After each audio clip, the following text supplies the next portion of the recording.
লাশ? Hello, CID? দয়া, লাশটার আশেপাশে খুঁজে দেখো তো, অবশ্যই কোনো কাহিনী আছে এই জায়গায়। যাও। এই অভিজিৎ, লাশটা চেক করো তো।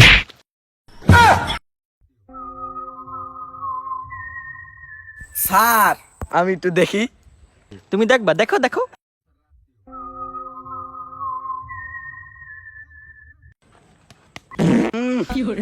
স্যার, লাশে দি পাত দিছে।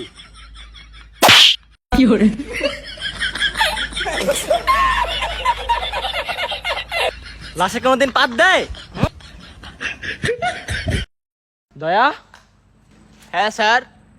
এই পোলাটা কেডা? ওরা চাকরি দিছে কে? স্যার, বড় স্যার চাকরি দিছে। বড় স্যার জানি কি আত্মীয় লাগে হয়। ও পাইছি। না, ওটা চাকরি পাওয়ার যোগ্য নয়। এই ওঠো। দয়া, কি কারণে ওর মৃত্যু হতে পারে তুমি একটু দেখো তো। জি স্যার, আমি দেখতাছি। ব্যাপারটা কি হয়েছে দেখতাছি আমি। স্যার স্যার, আমি বুঝছি আর কি কারণে মৃত্যু হয়েছে।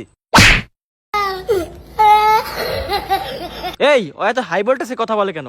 স্যার স্যার, নতুন তো, আর 2-3টা থাবর খাইলে এমনি গুছা দেব।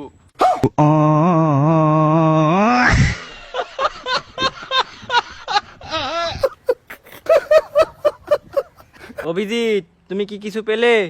কি স্যার পাইছি, হয়তো সকালবেলা বিরাজ নাই, খালি গন্ধ আইসা। ও পাইছি, তুমি তো উঠে আসো।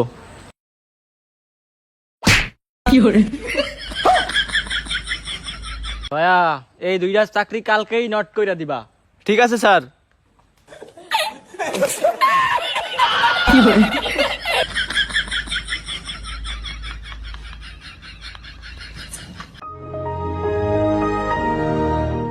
এই তুমি যে তখন বললা তুমি বুঝছো, তাহলে তুমি বলো কি কারণে ওর মৃত্যু হইতে পারে? স্যার স্যার, আমি বুঝছি। অতিরিক্ত জোরে পাত দেওয়ার কারণে নালি ভাইটটা মরিয়া গেছে। দয়া, এই সেটাকে আমার এক করে চোখের সামনে থেকে সরিয়ে নিয়ে যাও। স্যার স্যার, আপনি উত্তেজিত হবেন না, সব ঠিক হয়ে যাইব। আচ্ছা অভিজিৎ, এই লাশটা পোস্টমর্টম করার জন্য তুমি থেকার কাছে পাঠিয়ে দাও। আচ্ছা স্যার।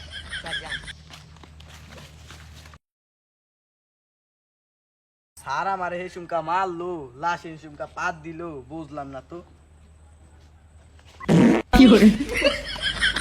স্যার স্যার স্যার, লাশ আবার পাত দিল।